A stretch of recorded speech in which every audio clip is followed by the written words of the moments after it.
Eh bien, ça y est, on est en ligne. Alors, bonjour à tous et toutes. Salut François, bienvenue. Bonjour Philippe, bonsoir, bonsoir Philippe et puis bonsoir à tous.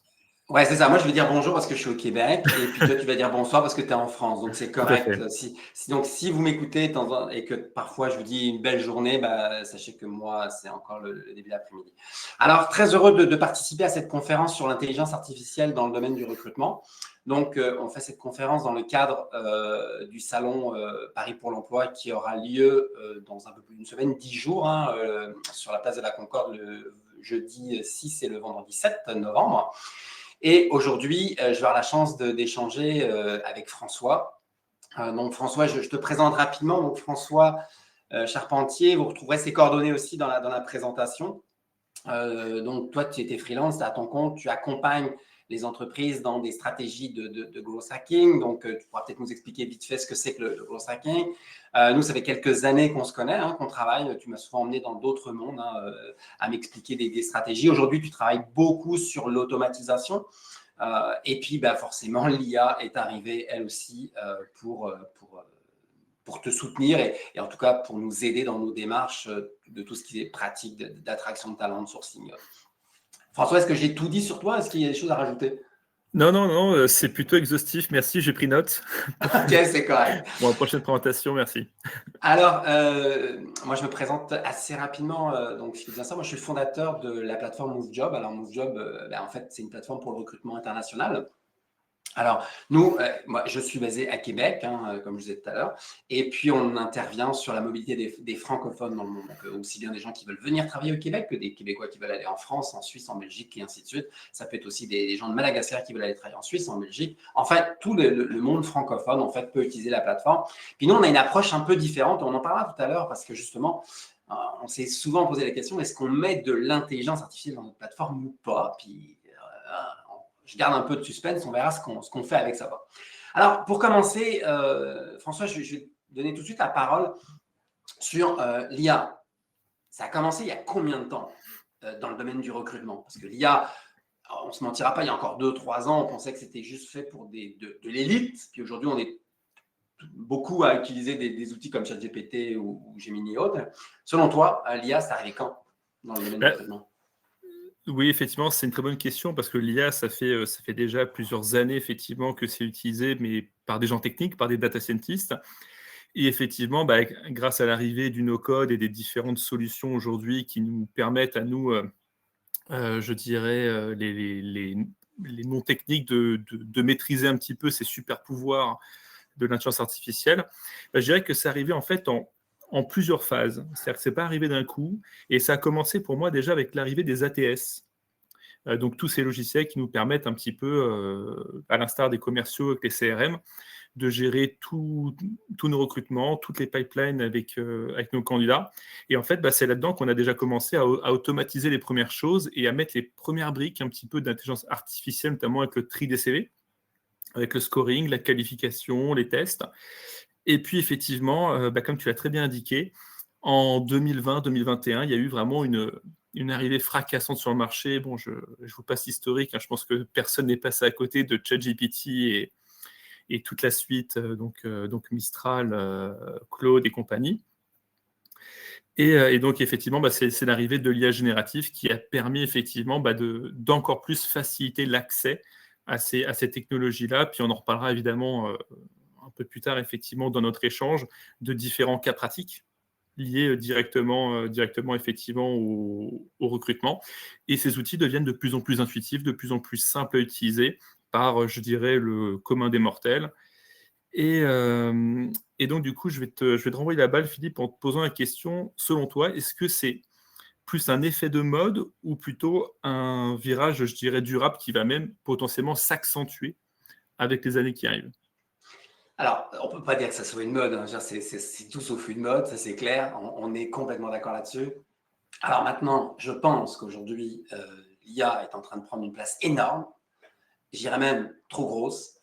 Elle prend trop de place. Elle est en train de changer des règles et des façons de faire qui deviennent, à mon avis, un peu comme on le voit avec les vidéos, la création de vidéos, en fait, on ne sait plus si c'est du vrai ou du pas vrai. Donc, je pense que l'IA est en train de prendre énormément de place, ce qui fait qu'on ne sait plus trop. On va en parler aussi tout à l'heure, mais tu sais, parle des ATS. Bon, bah, pendant longtemps, il fallait faire attention aux mots-clés qu'on allait mettre dans notre CV pour que l'ATS nous réfère bien auprès du recruteur. Aujourd'hui, on est rendu plus que ça, c'est qu'il y a des applications qui permettent justement de refaire ton CV pour être sûr que l'ATS te positionne avec un score assez fort. Mais tout ça, je pense que c'est en train de changer la donne, mais à mon avis, pas forcément dans le bon sens, parce qu'en fait, on ne sait plus si vraiment le CV qu'on est en train d'analyser, c'est le CV de la vraie personne qu'on va recruter, ou c'est un CV qui a été modifié. Donc, non, c'est pas un buzz, non, ça va durer, mais je pense qu'on va être obligé de mettre des nouveaux filtres. D'ailleurs, on le voit, il y a de plus en plus aujourd'hui la possibilité de voir si la vidéo a été faite via une application, il y a en filigrane qui nous indique si c'est une vraie vidéo ou c'est une vidéo qui a été créée par de l'IA. Ben, je pense qu'on va arriver assez rapidement à quelque chose comme ça dans le domaine du recrutement, mais bon, en tout cas, là, aujourd'hui, on est pour beaucoup assez stupéfait de ce que l'IA nous apporte, pour ceux qui l'utilisent. Je pense que là-dessus, on est tous d'accord, mais il va y avoir, à mon avis, un versant à la médaille qui risque d'être un peu plus complexe. Alors, on va rentrer dans différents sujets. Le premier sujet, c'est les avantages sur les recruteurs. Exactement. Et justement, selon toi, quels sont les principaux avantages pour les recruteurs aujourd'hui dans l'utilisation directement de l'IA? Bon, on ne se mentira pas, c'est quand même cool d'avoir du tri de CV. Alors, c'est sûr, quand on reçoit 4 CV, bon, on ne va peut-être pas faire appel à l'IA, mais quand on en reçoit des quantités importantes pour faire des tris, pour avoir une belle sélection et une présélection, c'est quand même pas mal. Il faut être honnête, pour tout ce qui est sourcing, c'est pas mal. Enfin, avoir aussi, bon après là-dessus ça se discutera, mais avoir des scores. Ce candidat-là ressort à 86%, celui-là ressort à 75%, celui-là à 99%, lequel j'appelle en premier. Donc tout ça, c'est clair que c'est assez impressionnant. Donc je pense que les recruteurs qui utilisent des logiciels ou des applications pour l'utilisation de l'IA, d'ailleurs, pour ceux qui n'auraient pas de logiciels qui utilisent l'IA, on a juste à donner à ChatGPT une dizaine de CV, lui demander qu'il nous fasse un tri en lien avec une offre d'emploi, et il va être capable de le faire comme ça. Donc, c'est sûr que ça, c'est un avantage. Ça, c'est réellement un avantage. Donc, là-dessus, il y a un gain de temps, il y a une facilité. Maintenant, comment ça va évoluer? Comment on ne va pas devenir, entre parenthèses, un peu feignant avec ces outils-là? Et comment cette démarche va peut-être pas nous faire passer à côté de profils intéressants? Ça, j'ai hâte. Et toi, ton avis là-dessus, François? Parce que moi, je suis dans le recrutement à temps plein avec nos clients. Toi, tu accompagnes des entreprises. Alors, c'est quoi ton regard là-dessus? Alors, c'est vrai que je te rejoins assez volontiers sur le fait qu'effectivement, aujourd'hui, il y a un risque, et même c'est même le cas, qu'il y ait une déshumanisation des échanges. Et finalement, on ne sait même pas si on embauche une personne ou une IA, finalement. Presque un avatar, puisque aujourd'hui, on peut faire on peut retoucher son image sur son CV, on peut retoucher ses qualifications, se découvrir des compétences, du coup, grâce à l'IA qui optimise nos CV. Donc effectivement, c'est très compliqué à la fois pour le candidat et pour le recruteur, effectivement, de se positionner sur l'utilisation et d'être capable de mettre, on va dire, un peu une limite à ne pas franchir, que ce soit côté candidat, mais aussi côté, évidemment, entreprise, au niveau de l'utilisation. Mais ce qui est génial, c'est que ça permet surtout, pour moi, aujourd'hui, vraiment un gain de temps, et notamment de trouver de détecter des hard skills, mais aussi des soft skills chez les candidats, chose qui pourrait prendre parfois de longues minutes, voire de longues heures d'échange. Et ça permet aussi, je pense, moi, vraiment de gagner beaucoup de temps et d'avoir des relations peut-être humaines un peu plus qualitatives. Donc pour moi, c'est vraiment très intéressant, surtout qu'aujourd'hui, quand on parle d'IA, il faut aussi qu'on parle de personnalisation. Donc, on connaît tous un petit peu les chatbots à la ChatGPT, où là, je dirais que ce sont des IA qui sont un petit peu générales. voilà, c'est les mêmes modèles, elles ne nous connaissent pas, donc évidemment, on échange un petit peu avec elles, mais on ne sait pas trop ce qu'elles savent sur nous, elles ne savent pas trop du coup. Voilà, on échange, voilà un petit peu comme on échange avec n'importe qui. Mais depuis maintenant vraiment 2 ans, il y a ce qu'on appelle des assistants IA qui sont personnalisables. Et ça, pour moi, c'est vraiment le game changer. C'est-à-dire qu'effectivement, il y a eu ce virage, cette rupture incrémentale dans l'utilisation quand l'IA générative est arrivée. Mais pour moi, il y a eu vraiment depuis 2 ans une nouvelle rupture, un nouveau virage. Et malheureusement, c'est vrai que je vois beaucoup de recruteurs, beaucoup d'entreprises, de cabinets qui, malheureusement, n'ont toujours pas compris ce virage-là et sont encore à se balader sur ChatGPT et à écrire, ou sur Claude ou sur Mistral, à écrire un petit peu à la demande. Et le problème, c'est que l'IA, en fait, elle ne sait pas. Là, tu es en train de recruter pour quel type de poste, pour quel type d'entreprise, et l'IA est un peu perdue. Et c'est pour ça qu'aujourd'hui, on entraîne des IA. Et oui, on peut, le commun des mortels, n'importe qui peut entraîner une IA. Et croyez-moi, c'est extrêmement simple, notamment dans ChatGPT, avec les GPT, avec les assistants.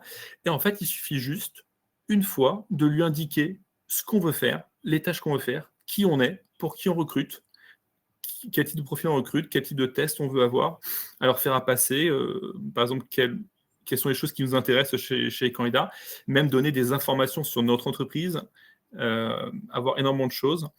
Et comme ça, en fait, on va avoir un assistant IA dédié pour chacune de nos tâches au quotidien. Et ça, c'est génial. Je vais vous donner 2-3 exemples. On peut, par exemple, importer toutes les annonces de postes de son entreprise dans un assistant. Et comme ça, l'assistant, quand vous allez lui demander de rédiger une offre, il va repartir de la structure et de la tonalité existante de vos anciennes annonces, des mêmes liens, de la même chose. Et du coup, ça peut vous permettre de garder aussi une cohérence un petit peu dans la ligne éditoriale et de le faire en un claquement de doigts. Ça peut être le fait, par exemple, de quand vous faites passer des entretiens, de traiter les candidats de la même manière, puisque c'est la même IA qui est paramétrée de la même manière.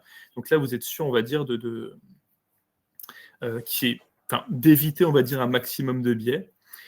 Et ça peut aussi même vous permettre pour créer des posts sur les réseaux sociaux, pour créer des articles, différents contenus, puisque l'IA à laquelle vous parlez, elle vous connaît, elle connaît votre tonalité, elle connaît vos contenus, et du coup, elle peut s'inspirer directement de vous, en fait. Et donc, pour moi, ça, c'est vraiment je dirais peut-être le game changer voilà, enfin, c'est l'évolution, enfin, c'est l'IA améliorée, je dirais. C'est l'IA personnalisée. Ouais, puis juste, tu parles des assistants IA, donc là, c'est sûr qu'on donne toutes les informations. En fait, c'est notre assistant, hein, d'ailleurs, c'est son terme. Moi, je considère l'IA comme un stagiaire, donc je revérifie tout ce qu'il fait parce qu'il faut faire attention quand même de ne pas renvoyer des choses. Parce que l'IA, c'est pas la vérité vraie non plus, il faut faire attention. C'est sûr que des fois, il va nous donner 10 choses qui vont être parfaites, qu'on ne va pas avoir ou très peu à retravailler. Mais la 11e peut être complètement dans le champ, et ça, il faut le savoir, et donc ne pas prendre pour argent comptant ce qu'ils nous donnent. Les chatbots, on en a beaucoup parlé, on en parle un petit peu moins, mais on sait qu'il y a aussi des chatbots qui peuvent être basés uniquement sur des données internes. Donc là, ce qui fait qu'on a des chatbots qui ne vont pas aller chercher des informations sur le web, par exemple, où là, en fait, c'est plus du tout en lien avec notre entreprise ou autre. Donc, les réponses pourraient ne plus être justes si elle va chercher des informations. Donc, ça, c'est sûr que ça va nous faire gagner énormément de temps. Je pense surtout là, aux gens qui sont dans du recrutement ou des candidats qui veulent avoir des informations d'une entreprise. Quand il y a un bon chatbot dans une entreprise, tout le monde gagne du temps. Tout le monde gagne du temps. Tout à fait. On va aller maintenant du côté des candidats. Les avantages pour les candidats. Eh bien, effectivement, c'est un sujet que je maîtrise très bien puisque je suis aussi enseignant dans des écoles de commerce et d'ingénieurs et du coup, je me dois de préparer les étudiants du coup à affronter les recruteurs. Et donc, pour ce faire, j'essaie de les accompagner et j'ai mis en place plusieurs process grâce à l'IA qui leur permettent, par exemple, de se coacher. Voilà, on transforme l'IA en fait en un recruteur et le but c'est de les challenger. Donc moi je leur dis par exemple, essayez d'y aller crescendo, de commencer par les questions les plus simples aux plus complexes qu'un recruteur pourrait vous poser pour telle fiche de poste, pour tel type de métier. Donc effectivement, ça permet de faire du coaching. On pourrait appeler ça même un simulateur d'entretien. Évidemment, comme Philippe, comme tu l'as très bien indiqué, ça permet aussi d'optimiser ses CV et Dieu merci aussi d'enlever beaucoup de fautes d'orthographe et de syntaxe qui de temps en temps piquaient un peu les yeux et de faire des lettres de motivation. Alors, on a parlé aussi de la dérive, de passer effectivement tout par l'IA, mais pour moi, le but est, je ne vais pas anticiper la suite de nos échanges, mais effectivement, l'objectif, c'est surtout de donner de la matière assez rapidement à l'IA, mais qui nous est propre, et que l'IA essaye de reformater ça de manière intelligente et un peu plus formelle. Et donc, effectivement, on pourrait même voir ça comme un conseiller de carrière personnelle, en fait, hein, et professionnelle, puisque c'est vraiment un assistant qui va nous aider dans la rédaction, dans la préparation d'entretien, dans passer des petits quiz, faire des tests de culture générale par rapport à un secteur d'activité de l'entreprise, se renseigner sur la concurrence, se renseigner sur les produits de l'entreprise avant d'y aller, c'est-à-dire que le candidat ne vienne plus les mains dans les poches, parce que ça arrive malheureusement trop souvent, comme vous le savez. Et par exemple, Philippe, toi, tu utilises quel type d'outil? C'est sûr que, comme tu l'as bien expliqué, on essaye de dire aux candidats, vous pouvez vous préparer et l'IA peut être une bonne façon de vous préparer. Surtout que si l'IA vous demandez d'être assez juste avec vous et pas d'être conciliant, parce que le problème, c'est que l'IA peut être très conciliante. Hein. Vous pouvez donner une réponse qui est plutôt mauvaise et l'IA va faire « c'est pas mal, mais tu pourrais t'améliorer ». Non, quand ça ne va pas, il faut être capable de le dire. Donc, je pense que si on est juste et qu'on prépare bien, qu'on fait un prompt correct avec l'IA, on va avoir des réponses. Donc, on sera plus préparé, ça c'est clair. Moi, je dis toujours, les candidats ont commencé à changer leur CV quand elles ont vu que des fois leur CV ne passait pas à cause des ATS. Donc, en fait, elles se sont adaptées. Aujourd'hui, il existe des logiciels qui permettent, alors je n'en fais pas la publicité, je ne donnerai pas de nom de logiciel ou d'application, mais il y a des applications où on met son CV, on met le lien de l'offre d'emploi et l'IA refait le CV en lien avec l'offre d'emploi. Je l'ai testé, c'est extraordinaire, c'est hallucinant. Le problème, c'est qu'il y a beaucoup de bêtises à l'intérieur. Moi, mon CV, je me suis retrouvé avec des compétences que je n'avais pas. Alors c'est sûr que si vous ne regardez pas votre CV et que vous l'envoyez, vous allez vous retrouver dans une situation qui risque d'être délicate s'il y a une entrevue derrière. Il y a même des applications qui vont encore plus loin où, en fait, l'IA vous refait votre CV, mais elle vous fait votre lettre de motivation et elle va même chercher sur le site web de l'entreprise les valeurs, la mission, et là, elle vous refait une lettre de valorisation de l'offre d'emploi qui est extraordinaire parce que vous matchez parfaitement avec. Bon, pour moi, ça, c'est vraiment dangereux. Ça veut dire qu'en fait, la personne n'est plus elle-même, d'ailleurs, parce que ce n'est pas elle qui l'a rédigé, donc ce n'est pas elle qui l'a fait. Je suis d'accord avec toi que ça fait des fois moins mal aux yeux quand on reçoit des CV qui sont mal, ou des lettres de motivation qui sont très mal tournées. Mais en même temps, ça, c'était la vérité. C'était les gens, c'était tels qu'ils étaient.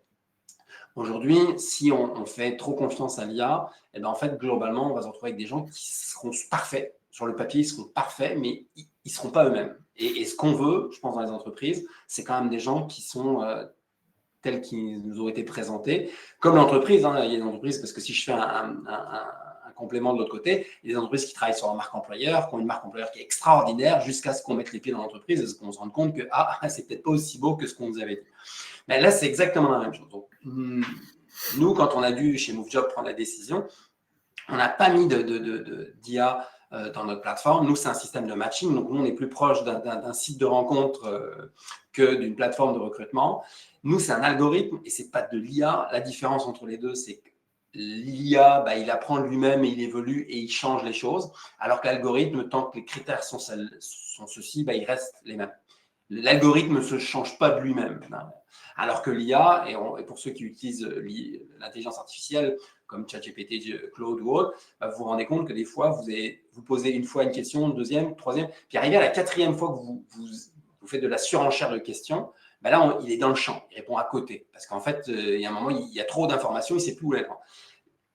C'est aussi pour ça qu'on a décidé de ne pas mettre de l'IA dans notre plateforme, parce qu'on veut un système de matching qui évolue pas, parce que l'IA, si vous avez une tendance à retenir plus ce type de profil, à un moment, il va vous présenter que ce type de profil.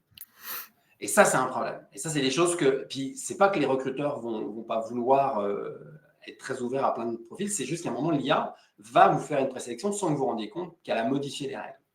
Donc, Les avantages pour les candidats, il y en a. Si vous en abusez, eh ben, malheureusement, vous ne serez pas heureux parce que vous allez avoir un job qui ne vous correspond pas parce que ce n'est pas vous qui l'avez décroché. Puis j'ai oublié de dire, hein, pour ceux qui seraient… Il y a aussi des applications où vous donnez votre CV, le lien vers l'offre d'emploi, il vous fait votre CV, il vous fait votre lettre de motivation et en plus, il postule pour vous. Donc, vous n'avez même plus à postuler et il vous fait un rapport du nombre d'offres d'emploi sur lesquelles il a postulé. Ben, là, pour moi, on est à l'aberration. Ce que je disais tout à l'heure, François, c'est que je pense qu'à un moment, on va revenir à quelque chose qui va être différent. Nous, je pense qu'on est vraiment à un début de solution à ces abus parce que notre plateforme, les candidats ne voient pas d'offres d'emploi, les entreprises ne voient pas de CV. Chacun dit qui il est et ce qu'il recherche. Et c'est l'algorithme qui fait matcher. Donc, il n'y a pas de candidat qui peut tourner son CV ou sa lettre de motivation selon ce qu'il a vu de l'offre d'emploi. Et les entreprises, c'est la même chose. Donc, l'IA, oui, mais attention, je pense que, chers amis candidats, ça pourrait vous jouer des tours. Et toi, est-ce que tu vois d'autres dangers pour les candidats? Bah, effectivement, je te rejoins sur quelque chose qui est assez évident. Déjà, c'est l'uniformisation, effectivement, des profils, des CV. Et c'est pour ça que je parlais beaucoup d'assistants, parce qu'un assistant va beaucoup plus nous ressembler finalement que si on utilise tous en fait effectivement les mêmes prompts, les mêmes choses, et malheureusement c'est souvent le cas, on va pas toujours chercher plus loin que le bout de notre nez. Et ben c'est vrai qu'on arrive effectivement à des CV qui se ressemblent, et du coup bah, c'est très bien, mais en fait tout le monde est très bien. Donc Ouais, c'est ça. on a du mal en fait à ressortir du lot finalement, et du coup bah, peut-être que cette personnalisation qui peut être quelque chose peut-être d'un peu moins académique peut aussi permettre effectivement de sortir du lot. Et donc effectivement bah, il y a des limites qui sont inhérentes à l'IA et à l'utilisation effectivement de l'IA à outrance.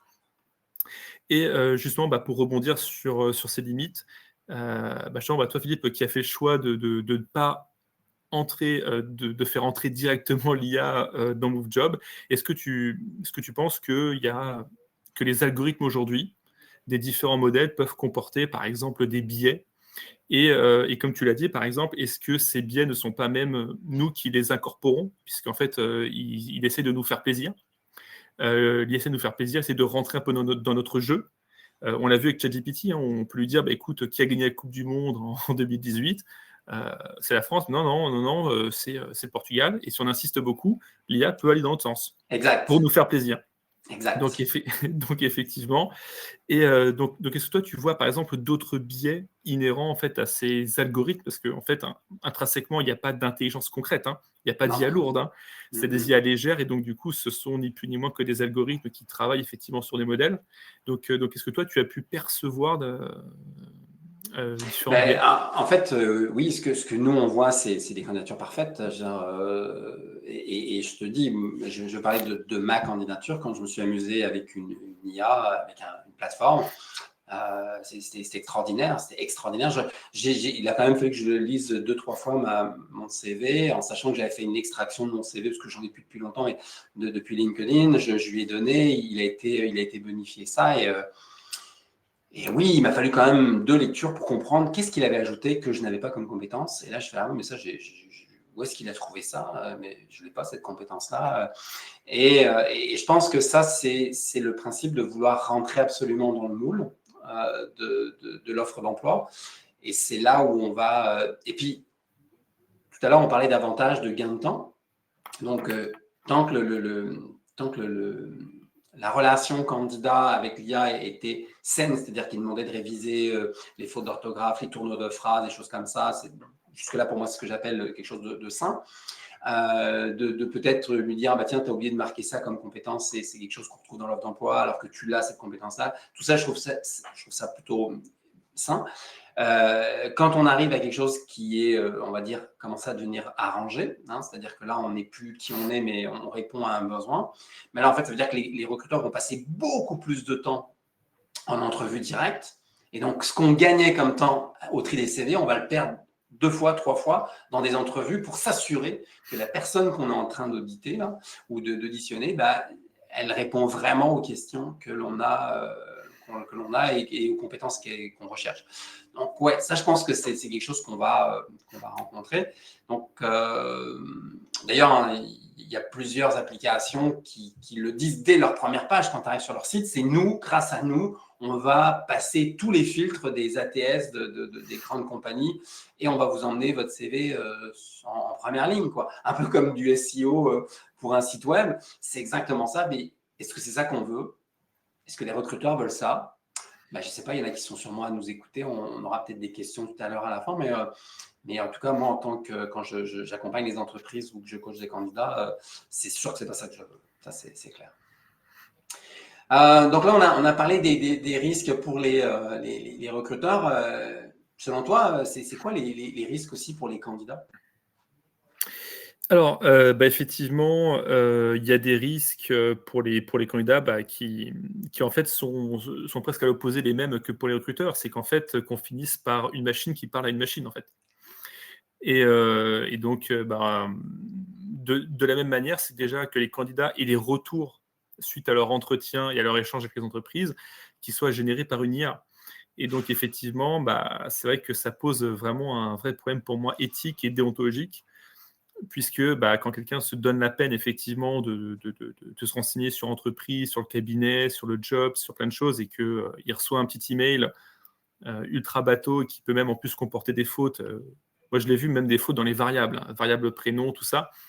C'est vrai que ça nuit en fait déjà grandement à l'image de l'entreprise. Et puis, le candidat aussi il se sent un peu floué. Hein. Il a investi du temps. Et donc, effectivement, c'est vrai que c'est un peu triste pour le candidat. Et en fait, ça pousse encore plus en fait, à automatiser de l'autre côté, parce qu'on se dit, en fait, vu que je suis traité par des IA, je vais aussi, moi, optimiser mon CV pour parler à des IA, finalement. En fait, c'est un peu le serpent qui se mord la queue, quoi. Vu que je parle à des IA, il faut que j'adapte effectivement pour parler à des IA. Ouais, je suis d'accord avec toi. Et là encore, hein, je ne sais pas combien de candidats, c'est quoi le pourcentage des candidats qui utilisent l'IA aujourd'hui dans un objectif, non pas de vérification, hein, je reviens, ceux qui font vérifier leur CV, qui s'assurent que la syntaxe est bonne. Ça, pour moi, c'est logique, c'est normal, on est rendu là. Mais pour ceux qui utilisent l'IA dans le principe de passer l'IA de l'ATS, par exemple, mais là, je pense qu'on n'est plus nous-mêmes. On est dans une société où c'est difficile de parler à un humain aujourd'hui. Puis je pense qu'il y a des candidats qui doivent nous écouter, qui doivent se dire c'est sûr que j'ai du mal à parler à un recruteur. Les recruteurs sont souvent débordés. Ils ont énormément de dossiers à gérer. C'est toujours dans l'urgence. Donc, on délègue ça auprès d'une machine qui va faire un suivi. Comme tu disais, on va recevoir une réponse automatisée. Seules les candidatures répondant aux critères seront contactées ou des choses comme ça. Donc, je pense qu'on risque de démotiver les candidats, d'avoir des profils trop parfaits. C'est terrible à dire, mais c'est ça la réalité. Puis je comprends, hein, il y a des années de ça, les lettres de motivation on en trouvait sur Google, les gens prenaient des... Moi, quand j'ai commencé ma carrière, rapidement, on a vu qu'il y avait des modèles de lettres de motivation qui étaient offertes sur Google. Et donc là, on se retrouvait avec des candidats qui avaient quasiment presque tous le même type de lettre de motivation. Parce qu'ils avaient trouvé ça, il y avait juste à la télécharger en Word et puis ils changeaient les... Puis alors, comme tu dis, en plus, il y en a qui se trompaient d'entreprise, qui ne mettaient pas la bonne entreprise et autres. Mais attention pour les candidats, attention à l'utilisation extrême de l'IA. Je pense que ça va être compliqué de l'utiliser. Même si je sais que tout le monde dit, ouais, mais l'IA, c'est extraordinaire. Ouais. Jusqu'à ce qu'à un moment, on se rende compte que, comme pour la vidéo, on ne sait plus qu'est-ce qui est vrai ou pas. Et on va passer à autre chose. Est-ce que toi, tu penses à autre chose, François? Non, effectivement, je suis totalement en phase une nouvelle fois avec ce que tu viens de dire, c'est qu'effectivement, il y a aujourd'hui un vrai risque de déshumanisation de la relation, mais effectivement dans les deux sens, hein, que ce soit vers le candidat ou vers l'entreprise. Et c'est pourquoi il faut toujours effectivement garder surtout vraiment le contrôle et ne pas 100% automatiser. Alors, c'est un peu paradoxal, puisqu'aujourd'hui, mon métier, c'est justement d'automatiser, mais c'est de le faire avec intelligence. Et notamment de supprimer les tâches qui, certes, sont chronophages, mais de garder, on va dire, les tâches en fait à forte valeur ajoutée. que ce soit pour les candidats aussi. Par exemple, une lettre de motivation, effectivement, est-ce que faire des belles tournures de phrases, faire les sauts à la ligne, tout ça, est-ce que c'est vraiment une valeur? Je ne suis pas sûr. Par contre, se renseigner sur l'entreprise, trouver des idées pour harponner le recruteur avec des choses assez intéressantes et qui pourraient justement sortir un petit peu du moule de l'IA, ça, je pense que ça peut être intéressant. Et donc, voilà, utiliser l'IA, non pas comme un remplaçant, mais vraiment comme un assistant. Et justement, je vais rebondir là-dessus. Au niveau des perspectives et des bonnes pratiques, selon toi, Philippe, est-ce qu'on va tendre vers un recrutement 100% automatisé, ou est-ce que l'humain va quand même garder, on va dire, une partie importante dans l'univers du recrutement? Je parle vraiment à la fois du sourcing jusqu'au positionnement au sein de l'entreprise. Bon, alors, il y a ce que moi je pense, puis il y a ce qui va se passer. D'ailleurs, je tiens à dire que tout ce qu'on partage aujourd'hui, c'est pas la vérité vraie. Les choses évoluent. Il y a 6 mois, on aurait peut-être eu un autre discours. Aujourd'hui, on voit d'autres choses. Donc, tout évolue. Et puis, il y a ce qu'on Oui, c'est pense. des Et puis, postulats. exact. Et ce qui va se passer réellement. Alors, moi, je pense qu'on va vers un mode qui est hybride. Ça, c'est clair. On ne verra pas en arrière. Comme tu l'as dit, ça serait quand même dommage de se priver de l'IA pour passer des tâches qui sont chronophages et qui n'ont pas de plus-value. Donc ça, je suis complètement d'accord avec toi. Maintenant, ce que j'espère, c'est qu'on va garder de l'éthique et de la transparence dans la présélection, la sélection. Je pense que ça, c'est pour moi des choses qui vont être très importantes. Je pense qu'une entreprise qui aujourd'hui utilise l'IA pour de la présélection devrait être capable de le mentionner dans son processus. Je pense qu'un candidat, alors là, on est loin de là, hein, mais je pense qu'un candidat qui a ajusté sa candidature via de l'IA devrait être honnête de le dire dans son CV. Ma candidature a été bonifiée avec de l'IA. Comment vont percevoir les recruteurs, ça, je ne sais pas. Mais globalement, je pense qu'il faut quand même qu'on garde une éthique et des bonnes pratiques humaines. Sinon, là, je veux dire, à un moment, on va se retrouver avec... allons dans l'extrême, là, allons dans un Black Mirror saison 8. Là. On va se retrouver dans des gens qui vont envoyer des CV faits par de l'IA, analysés par de l'IA. Ils vont recevoir une convocation pour une entrevue. Et il y a déjà des compagnies qui font des entrevues faites par de l'IA. Donc, c'est un robot qui décèle avec la caméra aussi le non-verbal.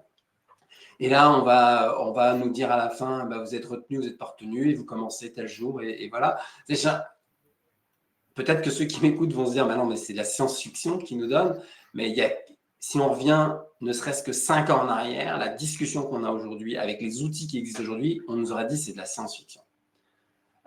Ça a tellement, et ça évolue tellement vite, hein, je pense que tous les deux, on suit quand même beaucoup d'outils qui sortent avec de l'IA. On est quand même surpris tous les jours quasiment avec ce qui arrive. Donc je pense que s'il n'y a pas une éthique qui se met en place, on va arriver à ce genre de pratique. Et là, en fait, je pense qu'on aura des soucis à se faire. Parce qu'en fait, ça veut dire qu'on sera tous dans un mode, on s'embellit bien plus que la réalité, puis on n'est jamais satisfait. Parce qu'en fait, quelqu'un qui décroche un job grâce à de l'IA,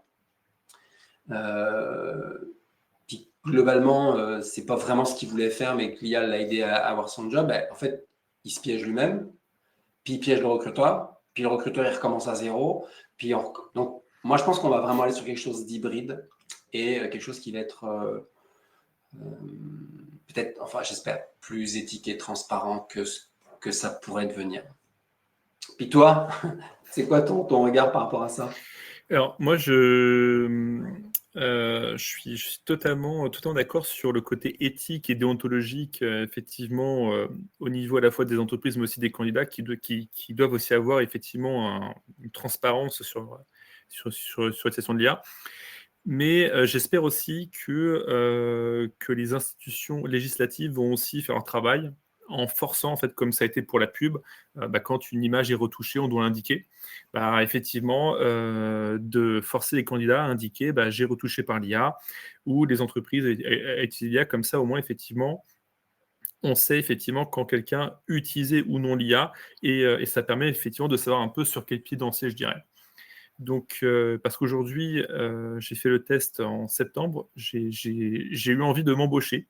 J'ai fait un avatar de moi-même avec 3 outils, avec OpenAI, Eleven Lab et Agen, qui en fait ont généré un avatar visuel. Et j'ai branché une base de connaissances dans mon domaine dans OpenAI. Et ensuite, du coup, j'ai passé Eleven Lab pour reproduire ma voix et j'ai eu l'impression que c'était moi. Alors, il y a quelques latences de temps en temps. Des fois, on voit la bouche qui part un petit peu de côté. Bon, voilà, quand on. Voilà. Je me connais bien, donc du coup, j'arrive à avoir les petites imperfections de l'IA, mais effectivement, c'était assez bluffant. C'est qu'aujourd'hui, en 2025, on est déjà rendu à ce type de technologie-là et à ce type de ressenti-là. Donc, je vous projette même pas en 2026 ou 2027. Ça va encore s'accélérer, et je rebondis sur ce que tu disais, c'est que dès aujourd'hui, on a déjà du mal à savoir le vrai du faux, ou l'à peu près, parce que c'est jamais tout noir, tout blanc. Mais alors, effectivement, dans les mois, dans les années qui vont venir, ça va encore plus se complexifier. Et pour moi, effectivement, il faut mettre un cadre, au-delà de cadre éthique et déontologique qui devrait être de fait. Je pense qu'il faut aussi mettre un cadre juridique par-dessus.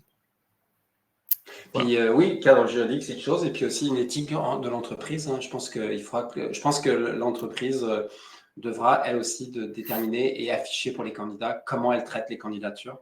Et peut-être que ça fera aussi une possibilité de choisir aux candidats, de dire, moi, je veux travailler dans une entreprise où humainement, il y a quelqu'un qui va réellement regarder mon CV et que ça ne va pas être juste de l'IA, un ATS ou autre. Je pense que ça va être...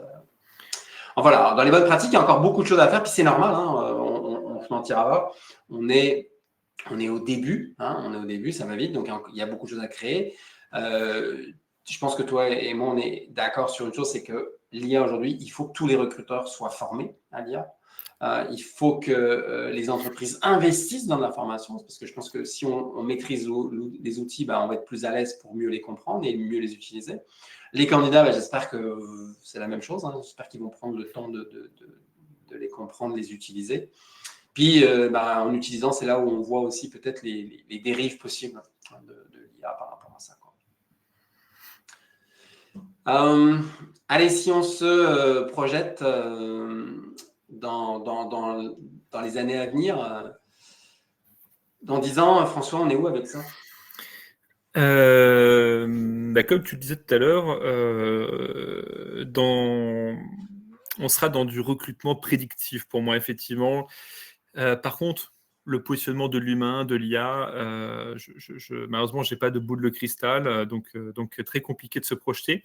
Mais effectivement, c'est la première fois dans l'histoire de l'humanité qu'on est en fait à se poser des questions sur des virages technologiques et humains à l'horizon de quelques mois, en fait. Et c'est là, en fait, où les choses vont s'accélérer très vite, et c'est pour ça qu'il faut rester à l'état de l'art de ce qui se fait. Et effectivement, je me permets de rebondir du coup sur ce que tu indiquais à l'instant. C'est le recruteur dans tout ça. Le recruteur, pour moi, il doit effectivement s'associer avec l'IA, vraiment l'utiliser comme un assistant vraiment personnalisé. C'est en fait, l'IA, c'est comme les ordinateurs dans les années 90-2000. Au début, on est réticent, on en prend un pour le bureau, machin truc, et puis après, ça se démocratise. Là, en fait, on est sur le même type en fait, de virage technique. C'est que l'IA aujourd'hui, c'est plus un choix, en fait. C'est quelque chose qui va devenir une nécessité. Après, il faut voir comment on va l'utiliser, quelles sont les limites qu'on va lui donner. Mais pour moi, effectivement, ce virage, chaque recruteur doit le prendre à sa manière. Voilà. Mais en tout cas, il doit anticiper et surtout se former pour être capable de prendre du recul et de bien comprendre de quoi on parle.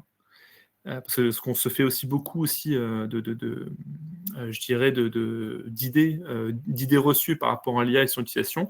Et je pense que le meilleur moyen effectivement de prendre du recul, de penser par soi-même et d'adapter son utilisation de l'IA, c'est déjà de bien comprendre comment ça fonctionne, de bien connaître les outils, et ensuite chaque recruteur sera en mesure de prendre je dirais les bonnes décisions quant à son utilisation. Mais effectivement, pour répondre à ta question, je pense qu'il y a fort à parier que ça devienne de plus en plus présent effectivement dans nos vies. Et il va falloir du coup effectivement faire avec.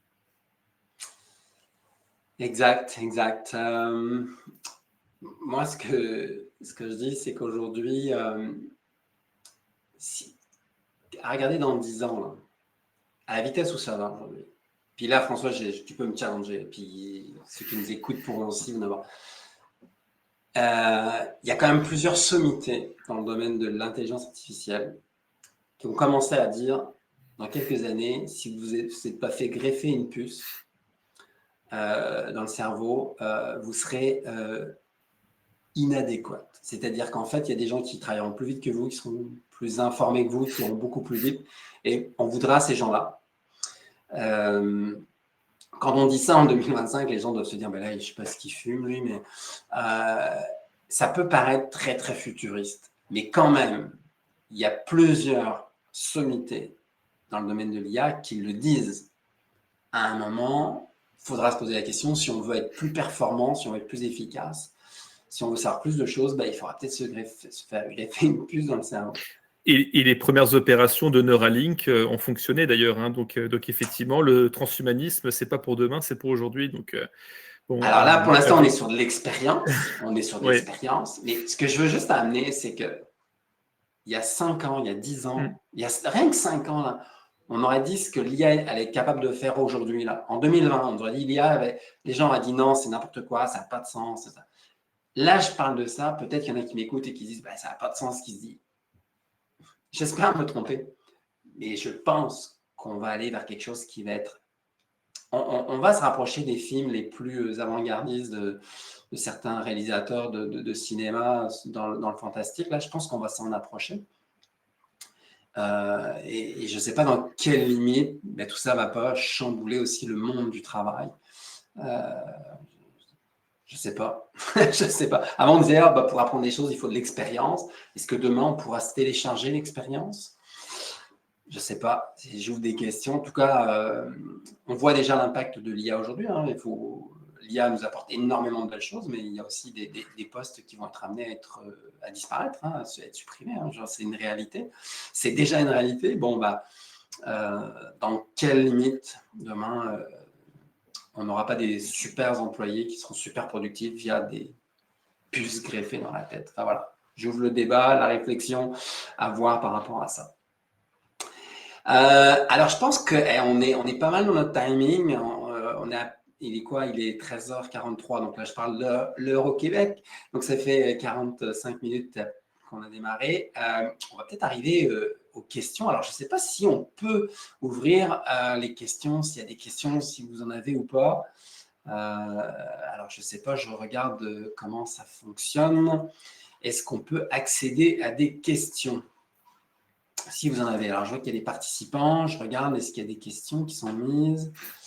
Le chat, non, ça c'est OK. Je ne vois pas la possibilité de recevoir des questions. Alors, je sais pas il y a un chat textuel, visiblement.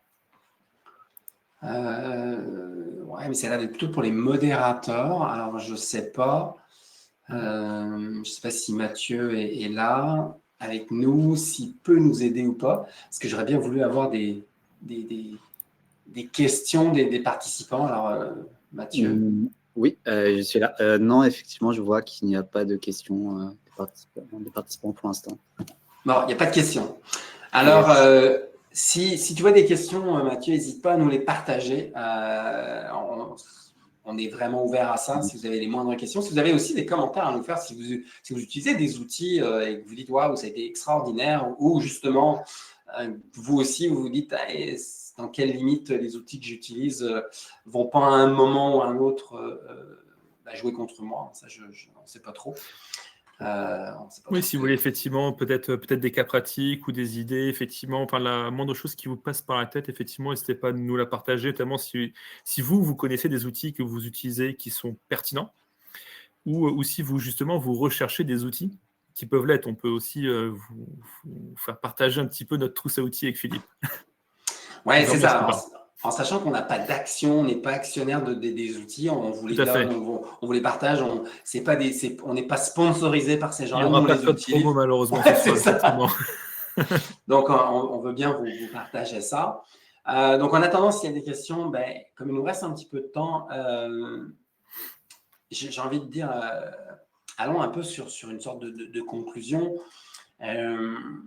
François, tu vois ça comment, toi, le recrutement, tes clients, les entreprises avec qui tu travailles, puis moi, je te partagerai aussi ce que je vois aujourd'hui, les entreprises que j'accompagne. Tu vois ça comment, toi, le recrutement Alors effectivement, déjà aujourd'hui, je vais vous donner un petit peu, je dirais, les bonnes pratiques et les mauvaises pratiques que je vois côté entreprise et côté candidat. Parce que du coup, j'accompagne beaucoup d'entreprises, beaucoup de cabinets sur l'automatisation, justement sur la mise en place de process via IA ou non d'ailleurs. Ça peut être des automatisations par des algorithmes des fois assez simples. Et donc déjà, effectivement, la première chose, c'est la qualité du prompt. Parce que souvent, j'entends dire « Ouais, mais l'IA, elle n'est pas bonne, l'IA, elle fait des erreurs. » Mais souvent, en fait, quand on prend un peu de recul, c'est une IA. Aujourd'hui, il faut bien comprendre, il n'y a pas d'intelligence lourde, donc avec une conscience.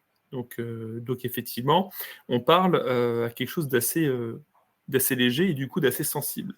Et c'est pour ça que quand vous avez des réponses au niveau de l'IA et des différents chatbots qui ne vont pas forcément, que vous ne trouvez pas assez qualitatives, souvent posez-vous la question de est-ce que le prompt, est-ce que les informations que vous lui donnez, est-ce que le contexte que vous lui donnez, est-ce que l'action que vous lui demandez, le rendu est pertinent. Et souvent, en fait, moi, je repère qu'il y a vraiment une vraie problématique, effectivement, je dirais, en fait, à ce niveau-là. Et s'il vous plaît, côté candidat, relisez avant d'envoyer. Parce que, alors là, on a même des ATS aujourd'hui qui repèrent les erreurs d'IA et qui même trouvent même les modèles. C'est-à-dire qu'avec OpenAI, brancher un ATS, on peut tout simplement donner un scoring par rapport à l'authenticité d'un contenu. Et d'ailleurs, vous avez dû le voir depuis quelques jours sur LinkedIn. LinkedIn a même mis un badge sur les images pour indiquer, voilà, si cette image a été faite par OpenAI, par différentes choses. Parce qu'ils font ce qu'on appelle du reverse engineering. En fait, ils partent du résultat pour déterminer le modèle. Et donc, effectivement, quand vous avez des postes qui vous tiennent vraiment à cœur, montrez-le. Et du coup, essayez d'automatiser, certes, des choses pour gagner du temps, mais gardez vraiment, je dirais, cette petite touche, effectivement, un peu personnelle au niveau de l'approche.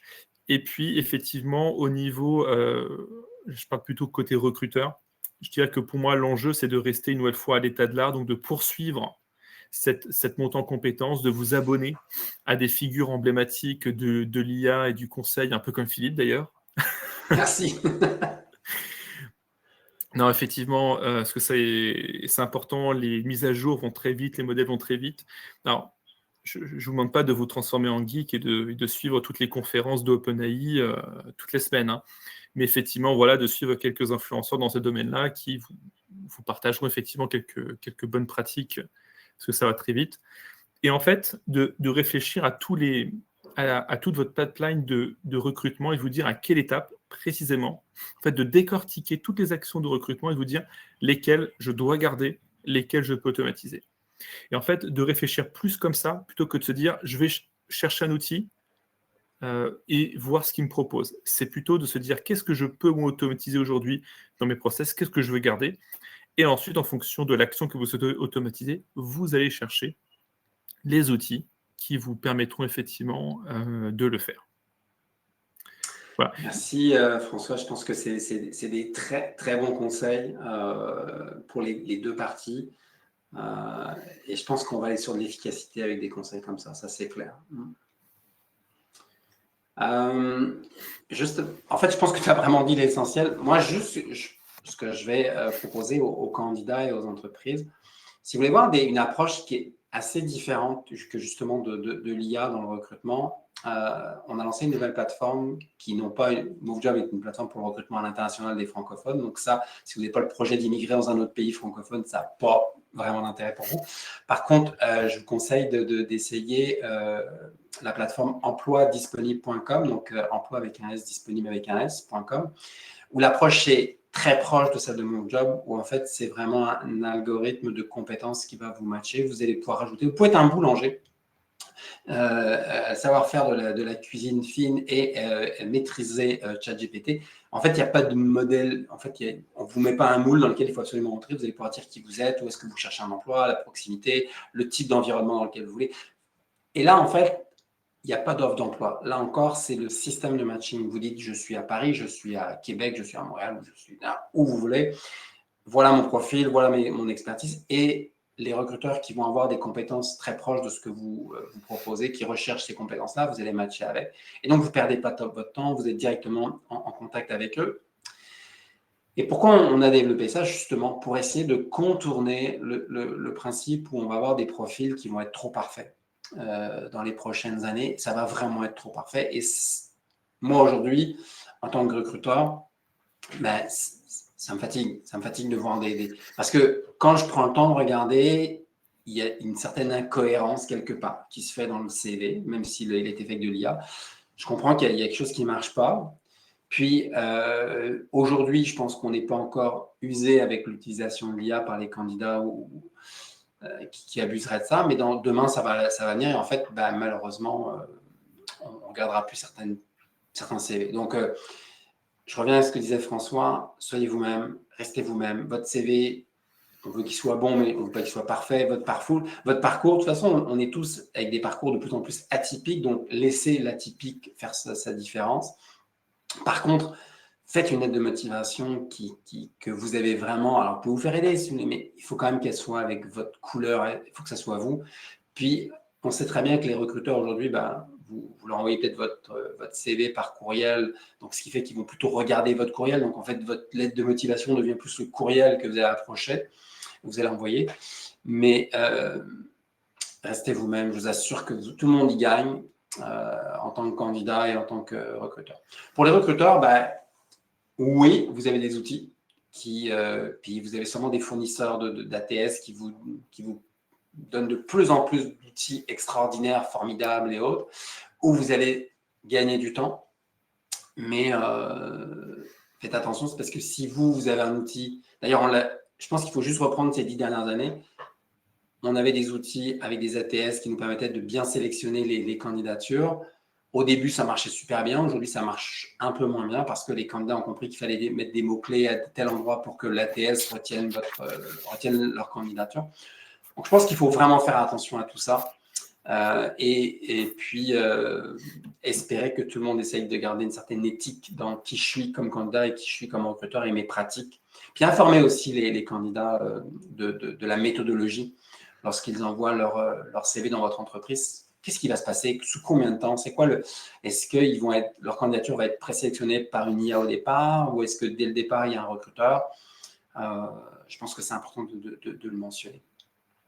Donc voilà, ça c'était ma conclusion. Donc il y a du bon, il y a du très bon avec l'IA, mais un peu comme pour les vidéos. Si on en abuse, on ne va plus trop savoir ce qui est vrai ou pas. Puis on va arriver avec, il va falloir mettre des filigrammes, il va falloir... Puis tu l'as dit, tu as commencé à en parler, François, il est probable que dans les prochaines journées, dans les prochaines semaines, il y ait des logiciels qui soient incorporés dans les entreprises pour dire tout de suite, ce CV-là, il a été fait avec de l'IA. Cette lettre de motivation a été faite.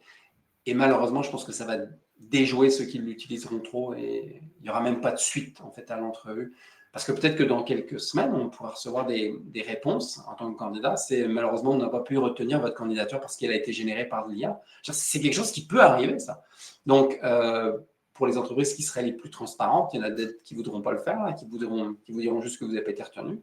Mais il y en a peut-être qui vous diront que vous avez été retenu parce que votre CV était entièrement généré par de l'IA et que ce n'est pas ça. Ils ne veulent pas recruter une IA, ils veulent recruter un candidat avec ses qualités, ses défauts, mais ils veulent recruter un candidat humain. Je vais refaire une petite demande auprès de Mathieu. Je vois qu'il nous reste 6 minutes, alors je ne sais pas si... Alors, oui, vas-y. J'ai un petit sujet en tête là, qui me passe effectivement à l'esprit, c'est ce que je le traite assez régulièrement au sein des cabinets et des entreprises que j'accompagne. C'est faites attention aux données. Parce que n'oubliez pas qu'il y a quand même, notamment pour ceux qui sont en Europe, des normes RGPD qui font que quand vous donnez à l'IA des données sur les candidats, vous les mettez aussi, vous exposez les candidats aussi au modèle, à l'intelligence artificielle, au fait que ça puisse être stocké sur des serveurs. Quand on met des images, des photos, effectivement, ce sont des données sensibles.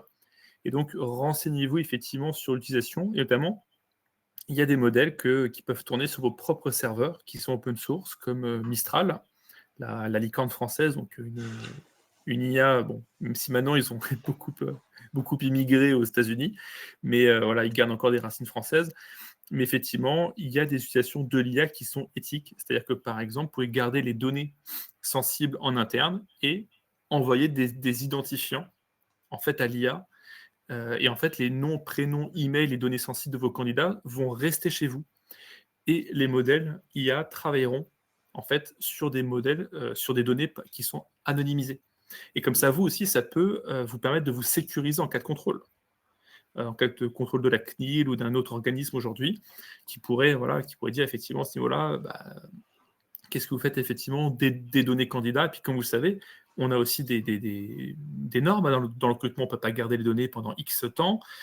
Donc effectivement, renseignez-vous bien aussi sur ces choses-là, parce que c'est des choses qui sont vraiment très importantes d'un point de vue légal, soyons un peu pragmatique, mais aussi d'un point de vue, je dirais, éthique et déontologique. Tu as tout à fait raison de rappeler ça. Il y a quand même des règles qui existent et même s'il y en a qui vont s'adapter avec l'IA, il y en a quand même qui existent et je pense qu'il faut les faire respecter.